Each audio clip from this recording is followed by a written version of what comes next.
Dapatkan welcome bonus sebanyak $170 selepas mendaftar di Huobi dan anda boleh mula membeli kripto kegemaran anda. Cubalah sekarang di Huobi Global. Dan Assalamualaikum, salam kripto. Okey, kalau tengok dekat skrin kan, news yang hot sekarang ni adalah KPMG telah pun melabur di dalam cryptocurrency iaitu Bitcoin dan juga Ethereum buat masa sekarang ni lah. Jadi naratif institution, investor ataupun pelabur-pelabur institusi ni dah kembali bermula. So macam tahun lepas kan, awal tahun lepas kita ada siapa? Elon Musk. Elon Musk yang bawa naratif institution investor. Tetapi pada tahun ni nampaknya dia bermula daripada KPMG.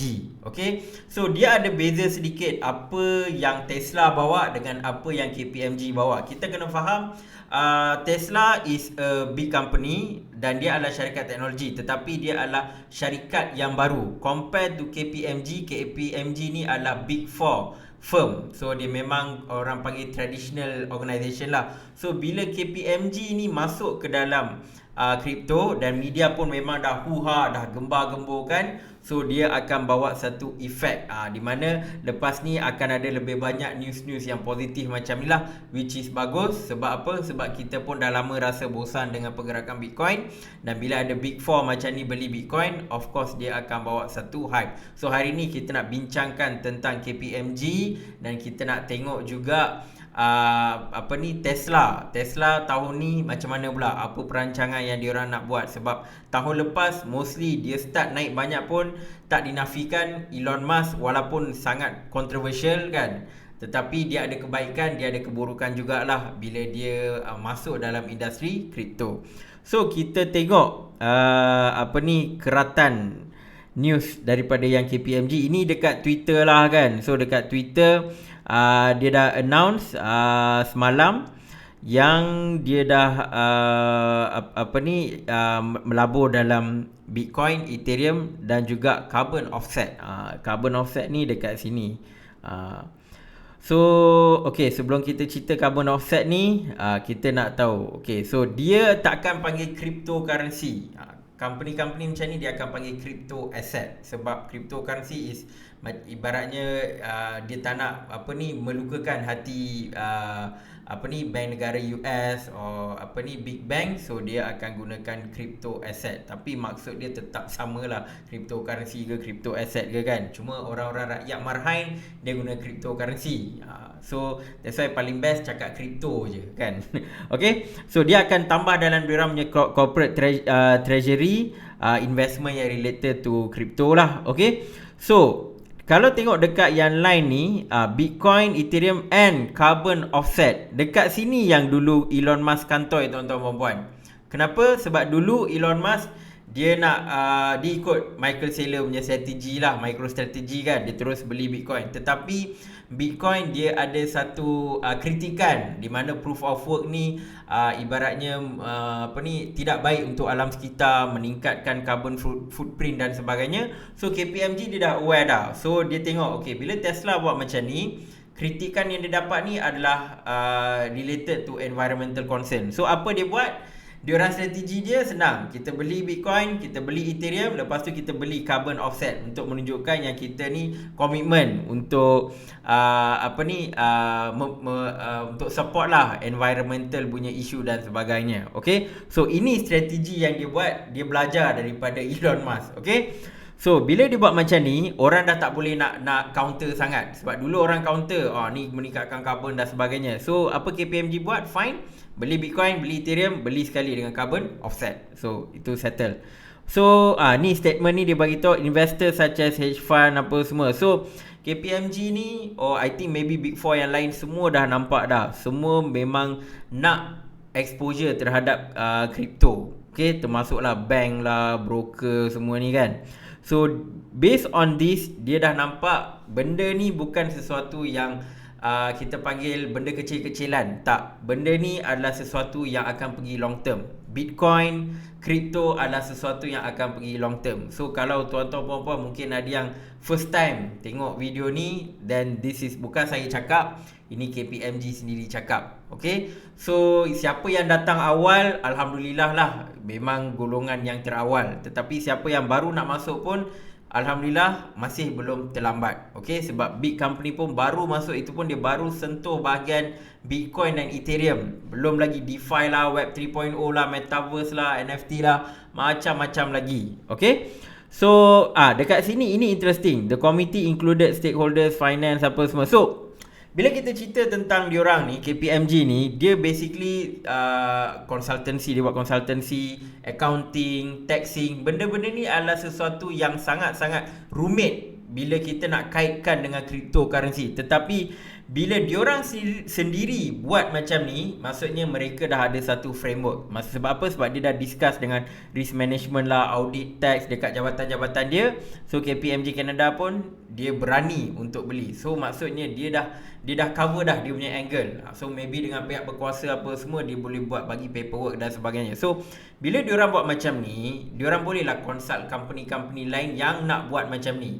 Sebab macam Tesla buat, tetapi Tesla mungkin bukan consultant yang boleh bagi tahu dekat company lain, kau okey buat macam ni. Elon Musk mungkin tak ada masa, dia akan main Twitter je. Okey, tapi kalau untuk KPMG dia lain. Bila dia buat benda ni, dia adalah consultant. So of course dia, bila syarikat-syarikat besar, bila dia nak invest dalam nak ada exposure dalam crypto ke Bitcoin, dia takkan tengok Twitter, dia takkan tengok dekat YouTuber dan sebagainya. Mereka perlukan big firm consultant lah. Sebab apa? Sebab syarikat besar pun ada banyak proses dan sebagainya. So bila KPMG buat benda ni, mereka hanya perlu follow. KPMG boleh consult. Sebab apa?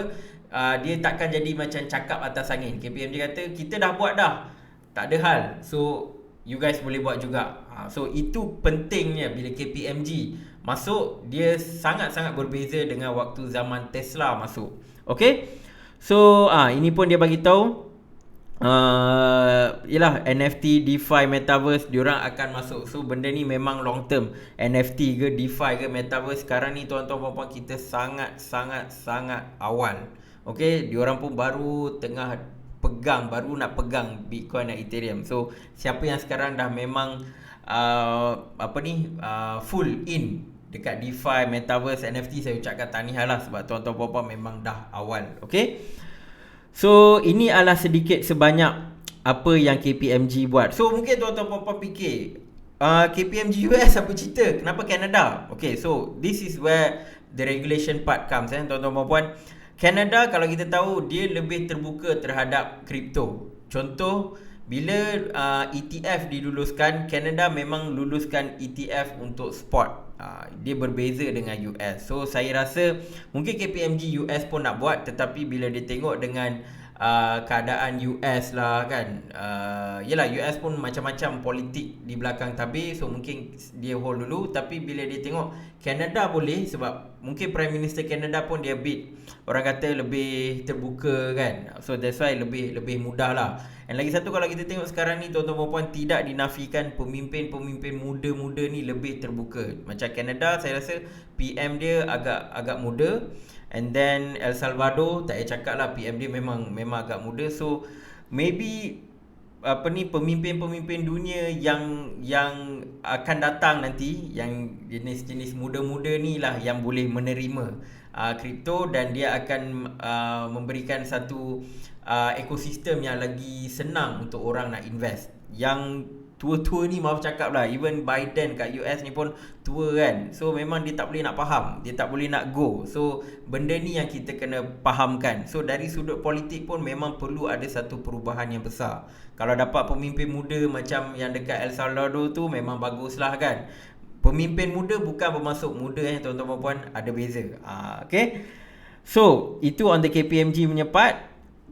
Tesla, kita nak cerita Tesla. So Tesla dia dah start invest tahun lepas kan. So lepas tahun dia dah buat reporting dia, dan reporting dia menunjukkan mereka untung. So ini yang penting. Dalam first year of reporting, dia boleh tunjukkan dekat accounting dia yang dia dah untung. Dia invest dalam 1.5 billion dan naik 1.9 billion. And jangan kita perlu ingat juga on somewhere bulan berapa entah, diorang ada take profit juga. Okay, so on this part, Tesla memang boleh proof dekat banyak syarikat lain, diorang dah expose terhadap Bitcoin and diorang untung. Okay, that's the bottom line. So lepas tahun dah terbukti benda ni menguntungkan Tesla. Okay, so kita tengok dari sudut syarikat-syarikat besar. Syarikat-syarikat besar ni top 10 syarikat besar yang memegang kripto lah. So Michael Saylor tak payah cakap, setiap bulan dia akan beli, dia akan post tweet, itu kita dah biasa dah kan. Okay,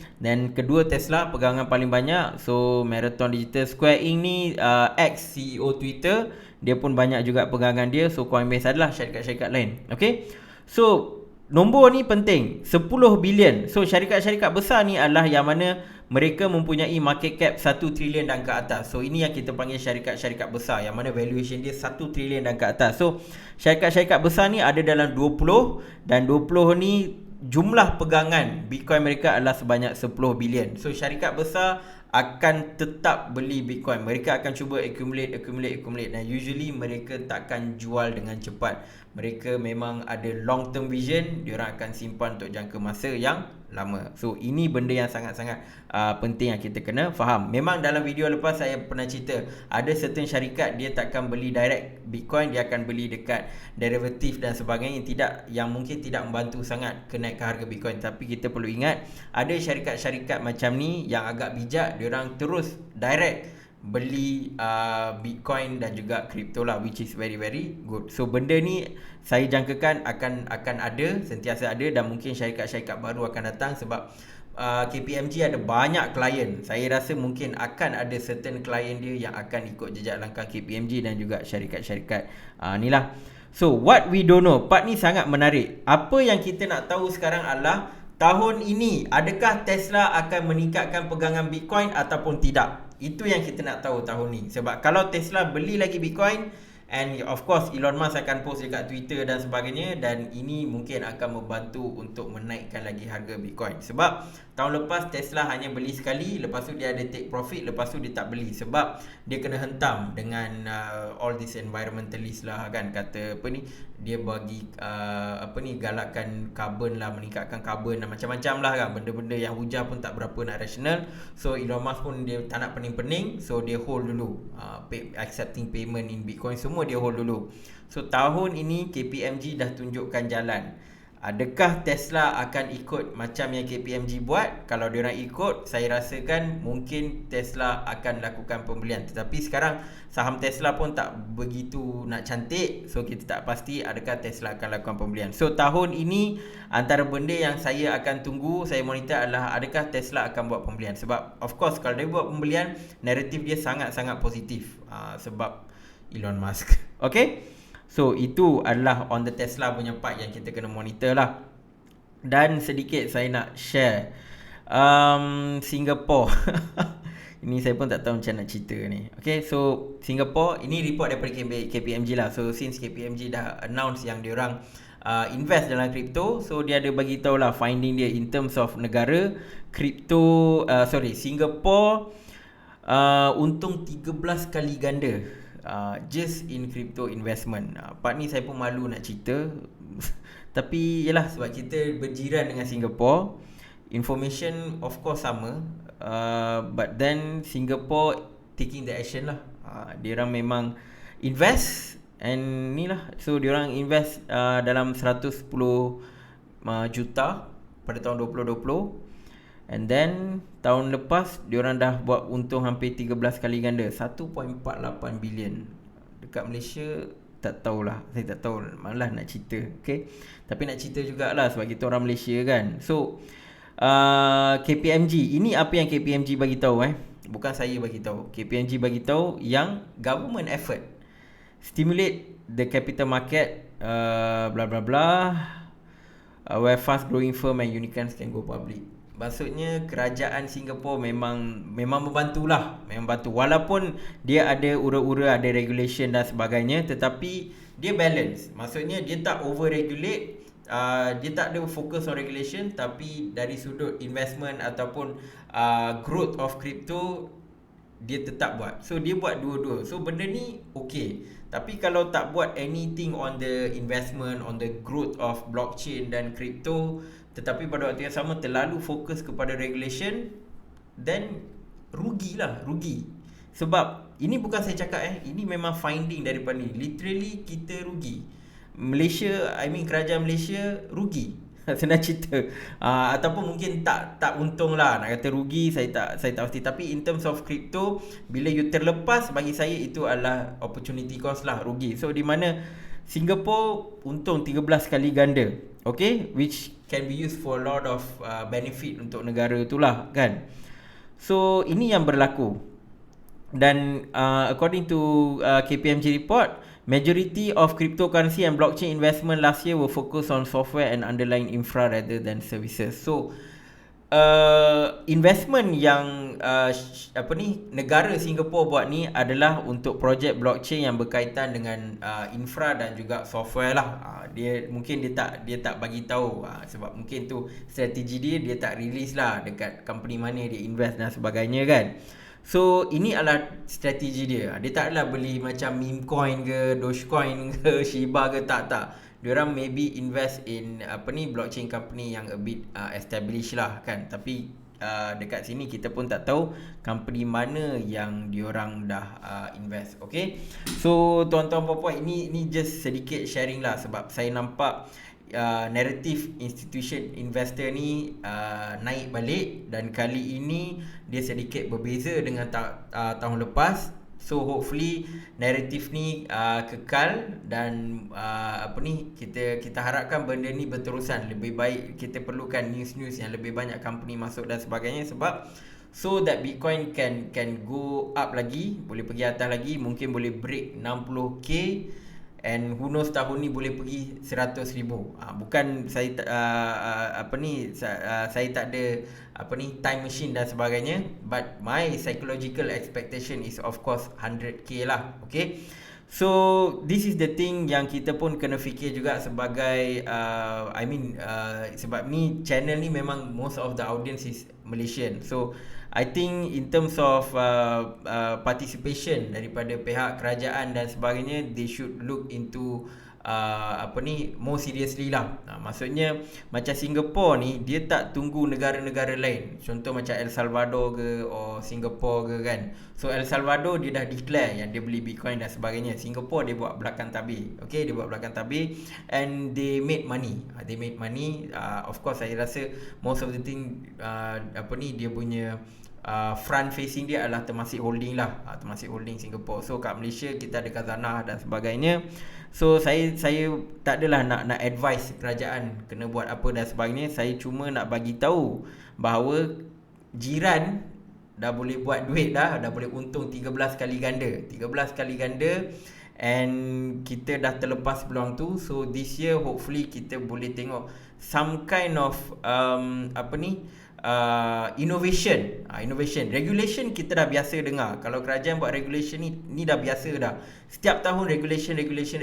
In terms of innovation kita kurang nampak. So hopefully tahun ini kita boleh tengoklah all this innovation that coming from the government punya side. Okay, so itu saja sedikit pandangan dan juga mungkin sedikit luahan hati untuk melihat industri kripto di Malaysia pun turut naik macam Singapore juga. Okay, so jangan lupa untuk komen, like, dan siapa yang first time tengok video ni jangan lupa untuk subscribe, dan kita akan jumpa di dalam video akan datang. Assalamualaikum dan salam kripto.